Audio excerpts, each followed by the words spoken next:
Okay, good afternoon. We appreciate everyone coming out for this. It's going to be very informative, so I think we're going to have a really good time. So let me go ahead and bring up our mayor, Julie Ward-Bujalski. Come on down.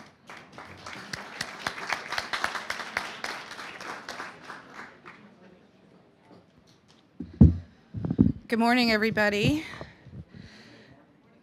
You know, as you can see, I'm Miss Gimpy today. I twisted my foot on a city sidewalk.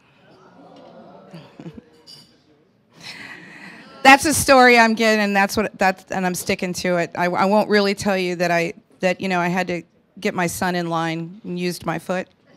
No, I'm teasing. Anyway. So happy to be here today, and thanks to the Dunedin Chamber for hosting this every year, and thanks to our staff for filming it for the rest of our residents to get a chance to listen to all the great things that we are doing here in the city of Dunedin. So I'm really excited to share with you guys the Dunedin success story. 10 years ago, we were in the middle of a crushing recession. We had very little money to invest in our future, and we were spending most of our resources being efficient and effective with what little that we did have. We revamped our departments, scaled everything back, but we answered the challenge with a more efficient government that is still reflective today. So 6 years ago, we all began to feel some relief. Our penny for Pinellas funds began to build. Our taxable values began to increase, and new construction began to rise, all of which was much needed relief for both Dunedin residents and our government. Evidence of our resurgence is all around us. I look at our downtown and couldn't be more proud. It's a kaleidoscope of innovative small businesses and entrepreneurs that attract both residents and visitors from all over. Brought together, they have created a vibe that is envied across Pinellas County. Just this year, the city of St. Pete is working on creating a storefront corridor conservation plan to try to achieve what we have done here organically. So, as you know, our downtown became a community redevelopment area some 30 years ago. And here is a short video highlighting some of our accomplishments.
So thanks to our staff for putting that cute little video together. Wasn't that great?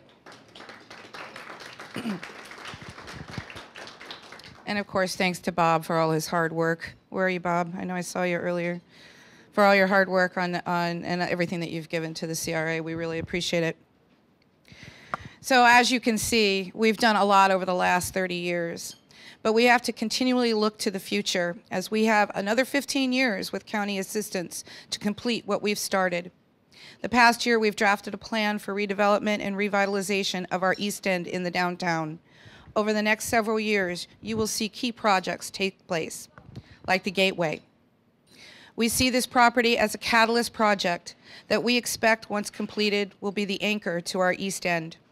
Given its importance, we've worked with the developer to create something unique and special. Conceptual plans will be coming before the commission next month.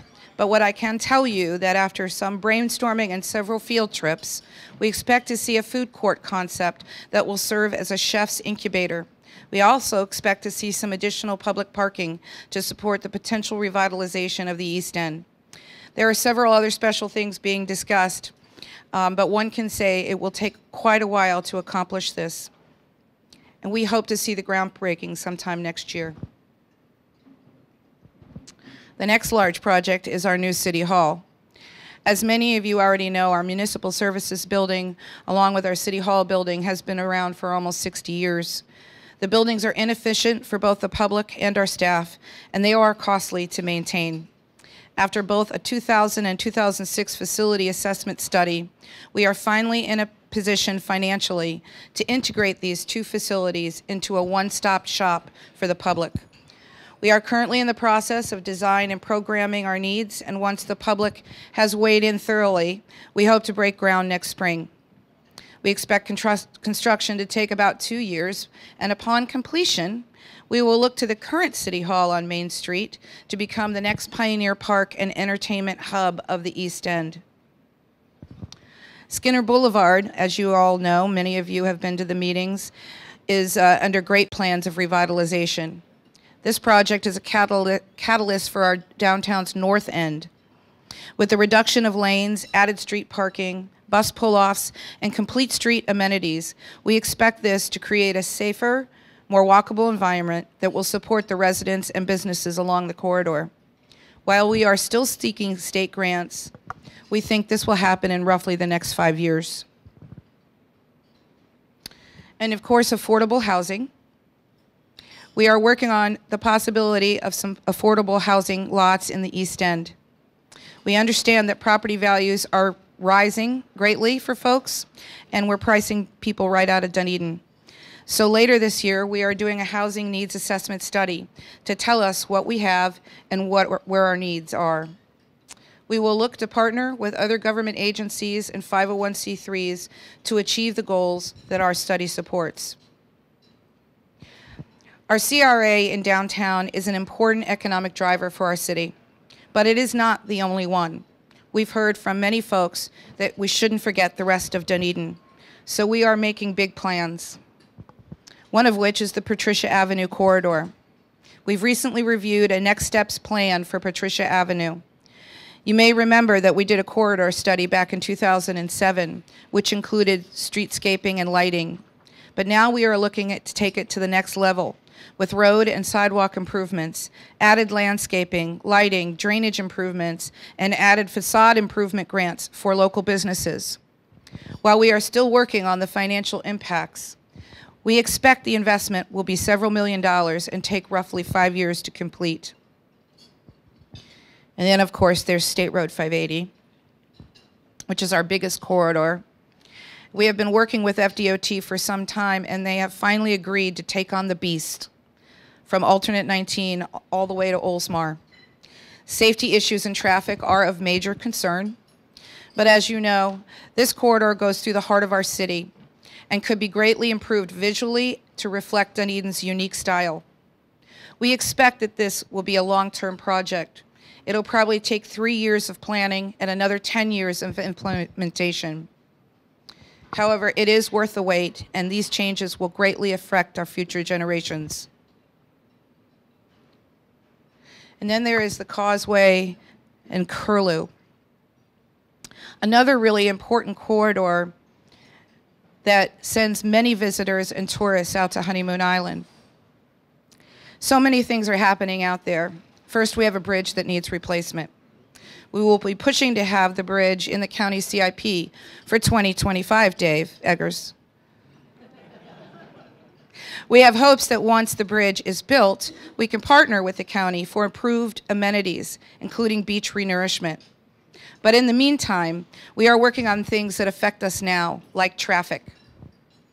For several years now, we've been requesting that the state improve their entrance to Honeymoon Island. Just recently, we've spoken to the head of the State Parks Division, who's planning on adding additional entrance lanes and queuing inside the park.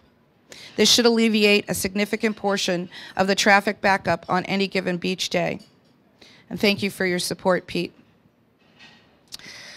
We are also working with Forward Pinellas on an intersection study for Curlew and Alt 19. This intersection has significant congestion and safety issues that we hope with some sort of short-term tweaks, these issues can be relieved. In their study, they're going to look at things like how much more development in this area can the intersection support before failing, which is a big thing that folks have said to us. How do pedestrian movements affect the use of the intersection? It is has a ton of trail traffic going through there. And is there room for an additional right-hand turn lane on Curlew to get onto Alt 19? Wouldn't that be nice? And finally, we are concerned about the general maintenance of the recreation areas on the causeway. I don't know if you know this, but according to Forward Pinellas, there is an average of 10,000 vehicular trips per day on the causeway. That's over 3.6 million vehicular trips per year. If even half of those or more are going to Honeymoon Island, then the other half are going to the causeway. The usage of the bathrooms, garbage cans, and sand roadways are just too much for us to keep up with. And the environmental impacts of the human interaction needs to be monitored and controlled better. Therefore, we are looking at what is needed to do a better job out there, whether it's partnerships with other governments or additional employee attention. With the significant economic ups and downs we've experienced in the last 10 years, we've certainly faced our fair share of growing pains, one of which is development. We've understood for some time that this is a great community concern. So back in 2017, we did our community visioning. And just recently, we took permanent steps to address what we heard from our residents. Things like we added up to a 17-foot setback for development. So no more required up to the sidewalk development. We've created greater lot line for taller buildings so that they don't dwarf the smaller buildings they're next to. We've adopted architectural standards that reflect Dunedin. We've also appointed an architectural advisory committee to ensure that development fits our community standard. We've reduced the height of our FXM zoning to 2 stories, which can also be increased to 3 by the commission approval. And we're removing those incentives from LDO and revamping that program. We're also putting time limits on the approval of development projects. So if we've approved something, they have to build it within a certain period of time or start over. These are big issues that have a large impact on our community, but we aren't even close to being done. You might remember last year's State of the City address, which focused on our epic goals. So here's where we are now. Goal number 1. Create a vibrant cultural experience that touches the lives of our community and visitors. We're finishing our Blue Jays baseball facility. We're implementing our public arts master plan and our historic ordinance. We're expanding our sister city relationship. We're implementing the Piper on the Pier Sunset concept. Thank you, Commissioner Gracy. We're improving special events logistics. And we're finalizing our new golf cart plan. So goal number 2. To create a visual sense of place throughout Dunedin. And you know, when we say that, creating a visual sense of place throughout Dunedin, we're trying to say that, you know, it's not just downtown. We want all of Dunedin to be special. We're implementing our new side code ordinance. We're developing a street furniture amenities plan throughout Dunedin. We're adding new reclaimed water opportunities. We're working towards undergrounding utilities on North Douglas. Some of you may have seen the new orange wayfinding signs. We want to expand that program. And we're going to be in, did everybody like our twinkle lights that we have in the parks? Edgewater and Pioneer? So, you know, we're going to evaluate that and see how that's working. Then there's goal number 3. Promote Dunedin as a premier coastal community, protecting and improving our natural resources for the enjoyment of all. So this year and going into next year, we're implementing our marina sailboat launch improvements. We're looking into a new marina improvement plan. We're completing our marina dredging. And as I mentioned earlier, we're working with the county on the Causeway Bridge replacement, and we're going to work towards improved causeway maintenance. Goal number 4, be the statewide model for environmental sustainability stewardship. Many of you may know that we signed off on the Mayor's Ready for 100 and the Ready for 100 implementation plan. We now have to, the resolution, I'm sorry. Now we have to create the plan on how to achieve it by 2050. We're going to complete our water treatment plant rehabilitation. I don't know if you guys know that, but we're putting $25 million in rehabilitating our water plant, and we've been voted best water many years in a row. We're implementing solar technology incentives for residents. We're building all our new city buildings with solar. We're seeking our recertification for the Florida Green Building Coalition. We're going to partner with Duke to add electric vehicle charging stations. We're approving an updated stormwater master plan this year. We're continuing our pipelining to prevent wastewater spills like what happened in St. Pete. And we're working with the county on the use or lack of use of Roundup. And then finally, goal number 5. We're embracing the community and employee relationship strategies that strengthen both inclusiveness, respect, transparency, and collaborative engagement. So some of the things we're working on are completing and analyzing our city citizen survey. We're creating a new citizen communications format. We're working on affordable housing needs, as I mentioned earlier. We're completing and analyzing an employee survey as well.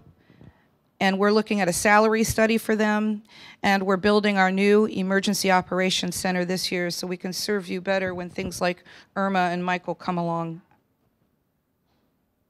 So we are so excited and hopeful about our future.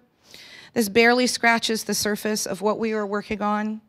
Our commission and our talented staff have continued to work hard ensuring that we are innovative while being good stewards of your tax dollars. So we ask you to join us in keeping Dunedin delightful. Thank you.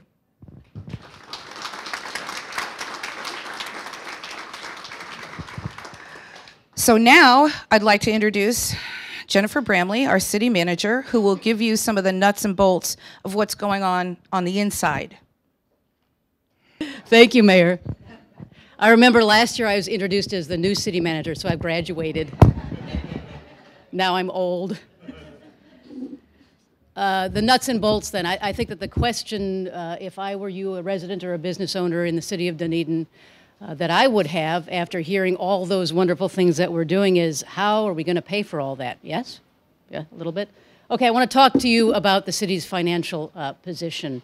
Our millage rate is 4.1345 mils per $1,000 in taxable value. That is the same millage rate that we had last year.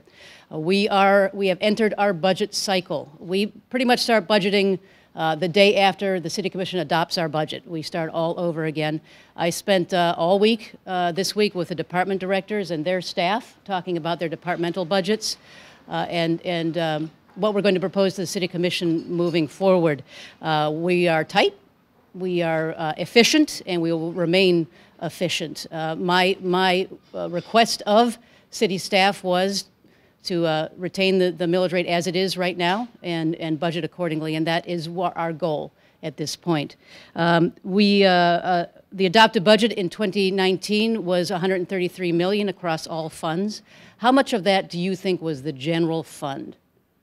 And the general fund is that fund that we pay for operating out of, not wastewater, not utilities, not stormwater. How much of that $133 million do you think was the general fund, our bank account, that we write checks out of? Anybody? 10 million. 10 million. So I want to chat with you a little bit about what that means. Our credit rating for our debt issue. All those projects that the mayor was just talking about need to be financed somehow. A lot of them are financed out of our enterprise funds, and our enterprise funds are those funds that we collect user fees for and pay and issue debt predicated upon those user fees, and they can only be used for that. For example, water. You pay your water bill, correct? Goes right into an enterprise fund. Wastewater, same thing. Pay for your wastewater, goes into an enterprise fund. So the water plant, that is a $25 million job plus contingency, which the state requires because we got a state loan for that, is a $31 million job, and that's all coming out of our water utility. So thank you very much, Paul Stanek. Where are you? He didn't show up? Paul's? Oh, my goodness. Oh, water main break. No, I'm just kidding. I haven't heard anything about that right now. So, the Blue Jays, then the mayor had mentioned the Blue Jays. We just issued our debt for the Blue Jays, for the stadium and the player development complex. The whole project is $81 million. When we issue debt, we are surveilled by Moody's and by S&P Global, our Wall Street rating companies. A lot of you probably know more about that than I do. When they surveil us, they look at the debt we want to issue, and then they also look at the debt we're going to issue for City Hall, and even in our enterprise funds, the water treatment plant. The good news is, and I'm going to get into this a little bit more in a moment, but the good news is for S&P, we actually improved our credit rating. We actually improved our credit rating, and we did that. They found we had a strong assessed growth value in the city, meaning our property values are increasing. We just updated our financial policies, and they're very strong financial policies requiring reserve in every account. Strong financial management, and I say that, and that's really based upon not just this city commission and this administration, but previous administrations and previous city commissions who built the reserve and maintained the reserve moving forward. We had adequate debt capacity. So our debt capacity then is, currently our debt to revenue ratio is 9.6. So we can actually, via our debt policy, go up to 20%. And I'm trying to draw this picture to you, I hope I am, of a very stable city with the ability to issue debt and not increase taxes, which is very important because as we retire debt, we issue and pay for some of our capital projects. Our general reserve in 2019, we maintained at 15%, which is our debt policy. I always try to build reserve whenever we can. Sometimes that's not possible. All of this we managed to do last year, even after paying out about $1.9 million in cash for Hurricane Irma. We are basing our budget this year not upon what we're going to be reimbursed by FEMA from Hurricane Irma. So all this is absent that $2 million coming back to the city. I think that's important because sometimes FEMA takes years and years. When I was working for the city of Coral Springs, it actually took us 8 years to be reimbursed for Hurricane Wilma in some accounts. So we're very careful about that. Our taxable value increased last year by 8.6% and by 11% in the CRA. We're hoping for the same this year. But we have based our budget upon a very conservative 6% increase. So when we increase by more than that, we're pleasantly surprised. So the $10 million then, $133 million across all funds, $10 million into the general fund, we regain from your top property taxes, how much then a percentage-wise? You'd be surprised. 8%. That's what we gain from your property taxes and your tax bill. So, you know, a lot of times when people say, oh my gosh, you're going to raise taxes, to the city, it's really not that much money, to be honest with you. There are other things. There's intergovernmental revenue that we gain. There's other taxes. There's the gas tax, those types of things, licensing and permit fees, and you know, this is how we make up the budget. So it's a whole bunch of different things and different revenue sources.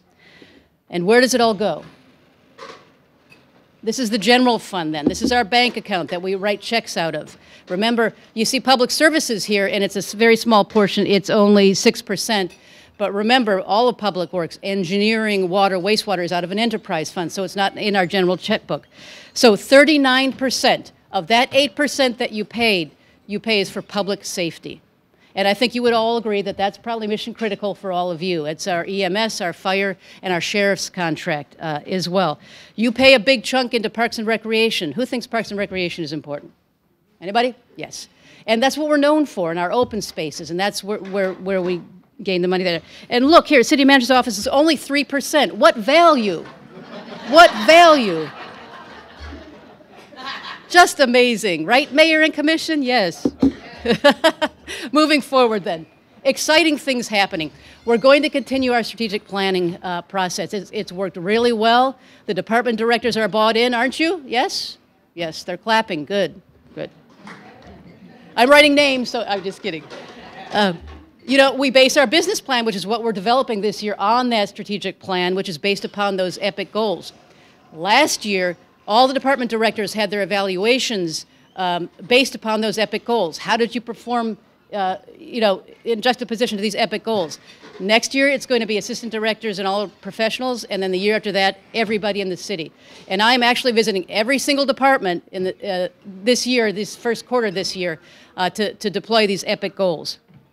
Continuous process improvements. We need to continue to improve every year, year to year. So last year, I was very proud of some of the things we did.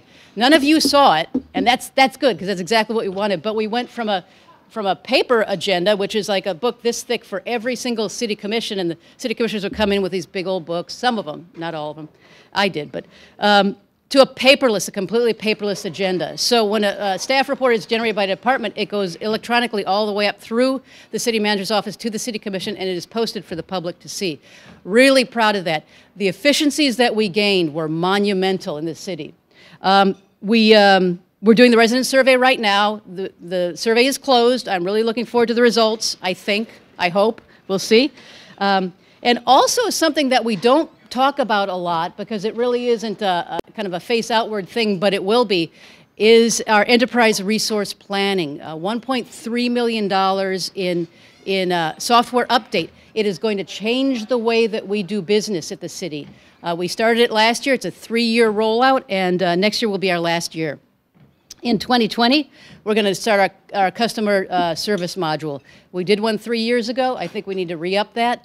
We're going to have a consultant come in, and we're going to set customer service standards so that when you call the city and you get transferred, you're going to get a live voice, or we'll give you an option to go into email, and what our expectations are of our employees. And then in fiscal year 21 is the one-stop shop in the new City Hall.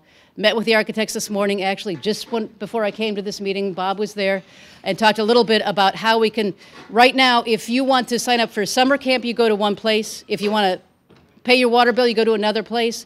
If you want to pull a building permit, you go to another place, and it goes on. And we're going to put all of those in one place in City Hall, and you can go one time, only one time. So we're really excited about where we're going moving forward. I hope that you are too. We enjoy a wonderful relationship with the Chamber of Commerce. And Mike's going to talk to you a little bit about an exciting thing we have coming up on April 17th, maybe when we're all done with our presentation. So thank you very much.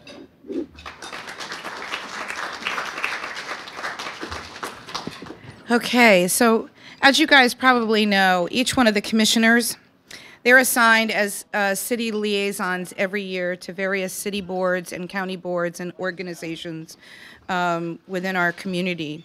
And these are very important positions because they are representing the commission on a whole to anybody outside of our government. And so now we'd like to introduce some of our commissioners so they can tell you a little bit about the highlights of what they've been working on or what's coming up that you might like to know. So first, one of my colleagues, Vice Mayor Maureen. So is everybody getting really excited? I mean, this is good stuff, right? So I did want to say about 20-some years ago, I was actually risk manager for the city. So I'd be a watch guard when people said they had trip and falls on our sidewalks. So I just think it's important to note that the mayor had very high platform shoes on when she fell on the sidewalk.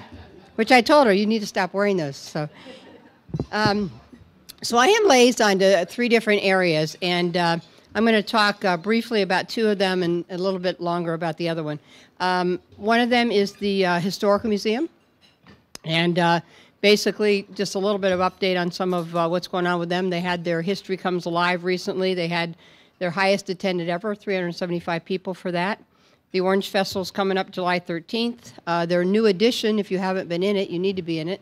It's been open for 7 months, and they have a new exhibit that's going to open May 15th through December 31st. And if you haven't seen, it's going to be very, very controversial about tattooing. So we know how tattooing is in our world today. So it'll go all the way back from Native American to how tattooing is affecting our culture today. And I think it's going to bring out a lot of people and a lot of interest. So that's basically what's going on there. Dunedin Cares is another one of my liaison slots. And of course, they're doing some wonderful things, continuing to increase getting food to people in need in our community. I'll give a shout out over there to Dave Eggers, because I know he got the social service group going, and that's what kind of think led to this. The biggest thing they have going, though, is they have a peanut and butter and jelly challenge happening, and that is going to be April 15th to May 15th, right? And of course, getting prepared for kids that are going to be out of school and will not be able to get some of the same care as they usually get during the school year. So please help them out on that. So the third area that I am liaison to is the Toronto Blue Jays. And of course, there's a lot going on with that, and I'm just going to spend a minute just to tell you about the construction plans as they're moving forward on the stadium and the player development complex. So construction officially began on the player development complex, which of course is over on Salon by the Engelbert complex, and that started in mid-February. And there was actually some pre-work that was done starting as far back as December 5th, moving osprey nests, things like that. So you'll see there's a lot of things going on. And just to remind you, basically, that is going to be a 2-story training center building of approximately 100,000 square feet. And it's just going to have anything and everything to do with training players year-round and just developing our next World Series champion from Toronto Blue Jays. The construction on the stadium is formally going to begin April 12th, so that's coming up. There's a groundbreaking tentatively scheduled for April 23rd, so stay tuned for that. But again, just a few facts on the stadium. Capacity is for approximately 8,500 fans, which is roughly 5,500 fans today, so significantly changing, which adds to new restrooms, new concession, higher quality concessions.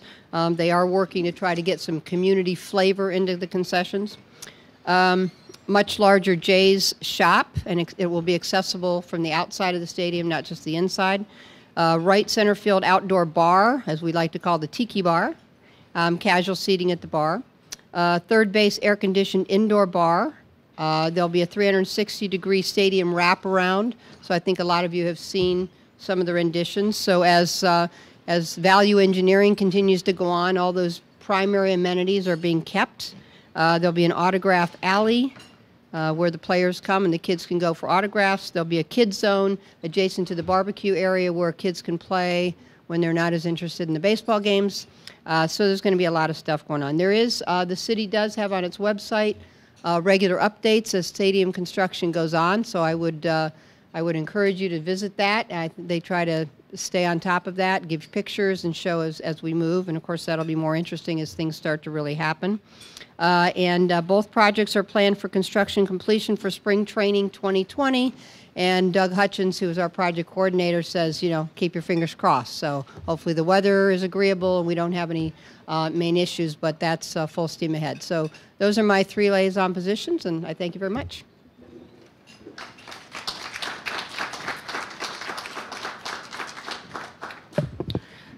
Thank you, Vice Mayor. And now I'd like to invite my colleague, Commissioner Heather Gracy, to come forward.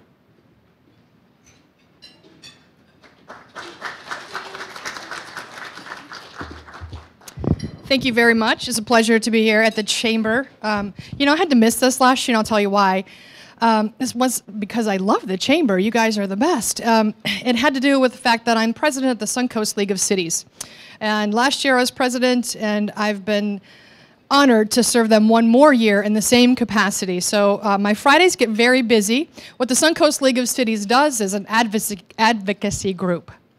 Lately, we take a look at a lot of the bills that are up in Tallahassee. There's 1,600 of them filed. I think this was as of Monday. 1,600 filed. 600 of them have municipal impact. So in some way, shape, or form, they can help us or they could not help us. That's where we come in. The 50 of the 600 have local preemptions. So within that bill, within that law, they're straight away taking out municipal, our authority to govern. Things like short-term rentals, that got a lot of talk in Tallahassee this week. I was lucky enough to be in the committee in the committee room when short-term rentals came up. If you didn't know, our commission listened to this just a few months ago. I won't keep talking about specifics, but I'll tell you, there's a lot of maneuvering up there too. The fracking discussion took way too long, so we weren't able to hear anything on short-term rentals, which tells me that could be a bargaining chip, because you know, whenever the legislature's in session, somebody's liberty and property is at stake. That's a joke. That's funny. That's good. We do like those people. We vote for them just as you vote for us. So we'd like to take our time to remind them this is how 5G poles in our Pioneer Park could hurt us. Those are our residents talking to us. So we carry that message. Suncoast League carries that message up to Tallahassee. I spent all week. I just got back Wednesday. I'll go back in the end of April. Things should be wrapping up by then, and we can see just how far the needle moves on some things. There's some great news, right, with our new governor. And this is what I heard in Tallahassee. I'm going through the House, I'm going through the Senate, and most of the legislators have told me that the governor's wife has been lobbying them.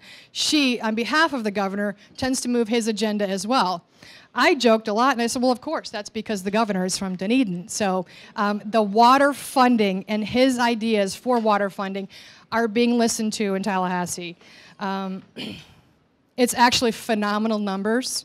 There's millions attached. If you want to see me later, I won't bore you with these big numbers. Just tell you that it's so great to see a new energy in Tallahassee and to see our environment being worked on and being cared for. And listening to our legislators want to fund it is even better, I think, for Dunedin. So that wraps up my week in Tallahassee. I also serve you guys and the wonderful Dunedin Scottish Arts Foundation. Those are the people who teach dancing and drumming and piping and keep our Scottish heritage alive. They do it so well, and they help us celebrate. They start young, so that when they're adults here living in Dunedin, they win national or worldwide championships for us, worldwide, and become stellar residents for us. They help us celebrate who we are, and they help us celebrate our heritage, and I'm happy to help them as a commission member on whatever they need.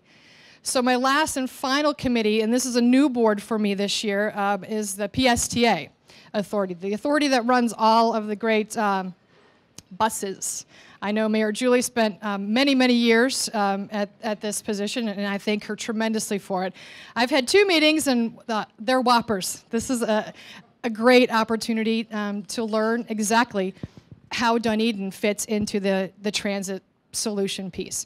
Looking forward to that, and I also serve on that with former Mayor and current County Commissioner Dave Eggers. So I won't go into specifics there. There's some budget challenges. Looks like we have some choices to make. In any event, it's a strong board, and I look forward to making a difference. So that's what I'm doing here in Dunedin for y'all, and I'm going to turn it over now to Commissioner Deborah Kynes.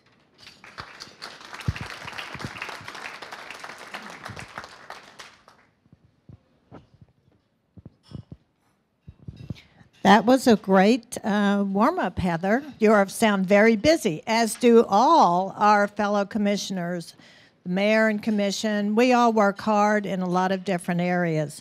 I'm the liaison. I'm called the arts liaison, but I just changed that. I got bored with it, so now I'm the arts and culture liaison. I'm also have just been appointed by Representative Sprouse to the Florida Council on Arts and Culture. And I've long been interested in that, and I really look forward to doing more. I've just been to my 2nd meeting. This year, we approved a public arts master plan. It was approved last fall, and now implementation is occurring. We're looking at a possible mast arm wraps with historical themes. And I think, as the mayor told you, Patricia Avenue is going to be a very important part of our looking at very different areas of our community. And I think maybe the mast arm would look great at that Beltree's Patricia, that we have some big mast arms there. Also, we'll be doing artistic benches, and we're also looking at the siting of a first public art project. There's been talk maybe about the linear corridor, the John Hubbard Linear Park. Also, we will be rehabilitating and caring for existing art and public places. Now, historic preservation, you know, I've long been a fan of. I believe that it's really part and parcel of placemaking. I think it's as much a piece of placemaking as the arts, as culture. We did unanimously approve the ordinance in October, and now we will be working on and honing the correct implementation.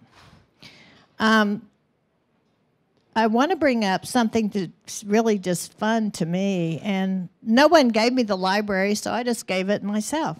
I just gave it to myself. And they have finally completed their renovation of the public bathrooms. Yay! And they are having their ribbon cutting at noon. Well, they just sent another one and said you were going to do it at 11:45. Whatever. It's going to be Monday. Talk to Phyllis. But what they're using for the ribbon, I love this, is toilet paper. Is that great? I mean, that is truly artistic. I love that, Phyllis. And so if you'll tell us the right time, you better check with these strange emails we're getting. We will be there for the ribbon, the toilet paper cutting. And it is not an April Fool's joke. I do want to tell you that we have had a first application for a voluntary landmark, and it's the Scottish Arts Society. And it will be landmark designated as the annex to the original red brick schoolhouse. So that's coming up.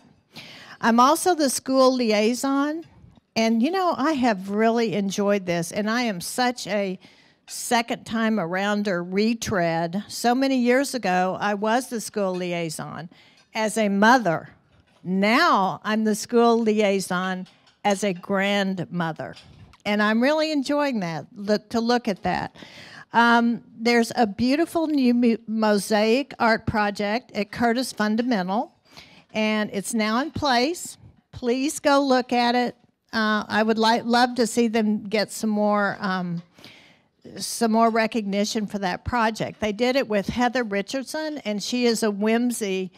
You've heard of the Shamsi. She is one of their artists, and they worked it with Mrs. Beasley, who is the art teacher, and it's just a wonderful representation of art. It's art in public places. In this way, Curtis Fundamental. So please go see it. I also wanted to tell you tonight that the Dunedin Schools Art Show is tonight at the Dunedin Fine Arts Center at 6 p.m. It's going to be really crazy around there because they're having a major opening in the adult students portion at the same time. And then in 6, they're also having it in the Children's Museum. So that will all be coming up.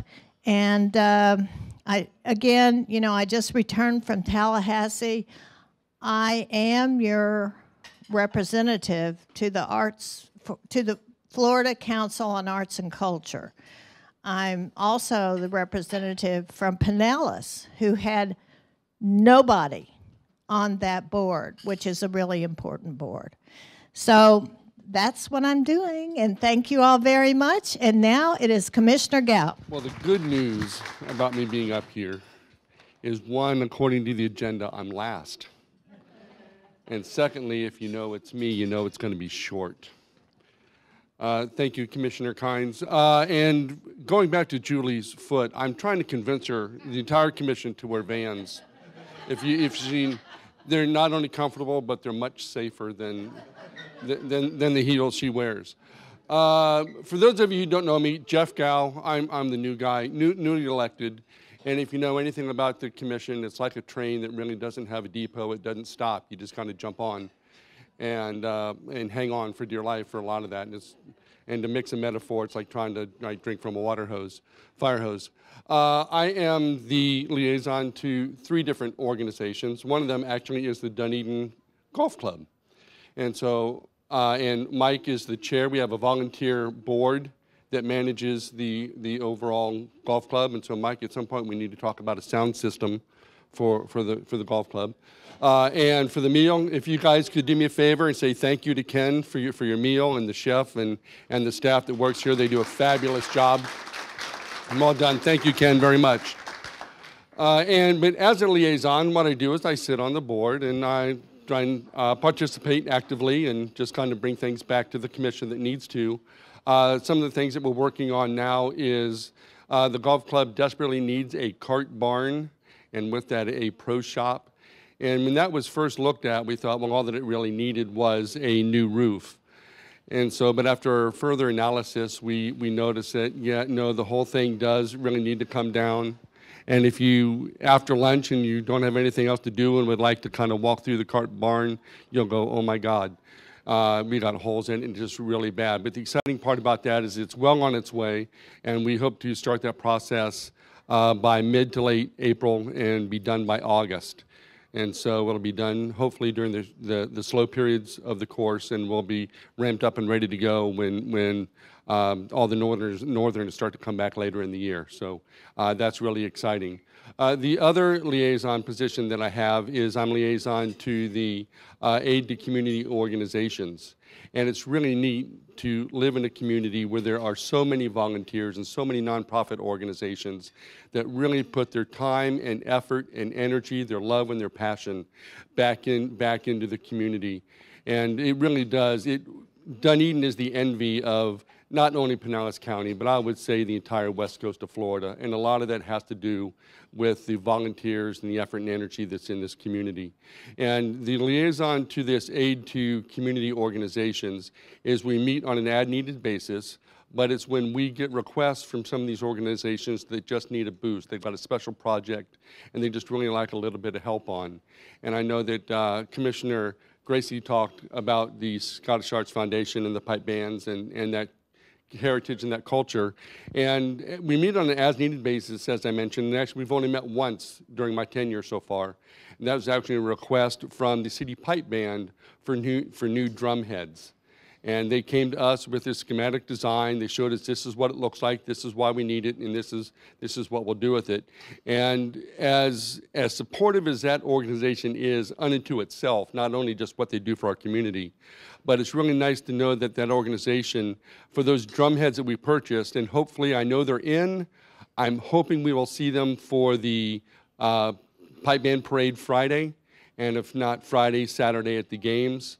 But these are drum heads that will start out on our world championship pipe band, but through the youthful life of those drum heads, that they will end up teaching some middle school student how to play the Scottish drums.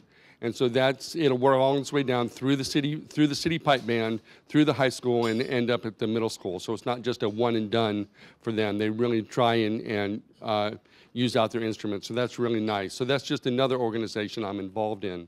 The third one is I'm a liaison. This is really new for me and it's exciting, but I am the liaison for the Tampa Bay Regional Planning Council.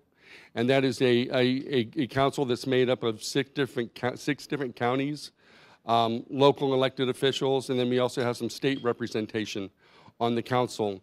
And they talk about communication and collaborating and coming up with solutions, not only for those that we look at locally in the town of Dunedin, but throughout they look at everything from a regional basis. So Dunedin isn't just solving their problems, Clearwater isn't just solving theirs, and St. Peter's theirs. It's all those issues that cross city boundaries and county boundaries. We look at sea level rise, we look at mass transit, climate change. So there's a whole variety of things that we look at. And it's new to me. I've attended 3 meetings, so I am so excited to be part of that, and hopefully next year I'll be able to report back a whole lot more. But that's kind of what I'm doing. Your commission is hard at work, and we appreciate everything that you guys do to support us, so thank you very much. And are we done?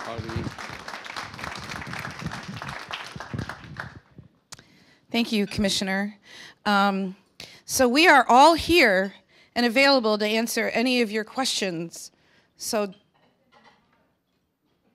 Mr. Espy.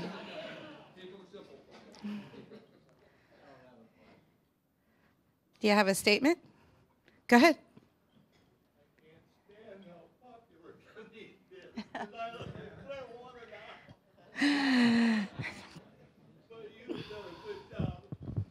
Oh.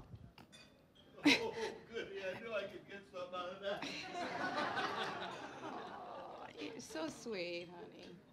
But that just sort of reflects, I think, what a lot of people feel about our community. I've always said what makes Dunedin special is its people, and how they feel about where they live and their passion. I've never seen it anywhere else, and I've visited a lot of places. So thank you, John. Appreciate that. Who's next? Yes, ma'am. Uh-huh.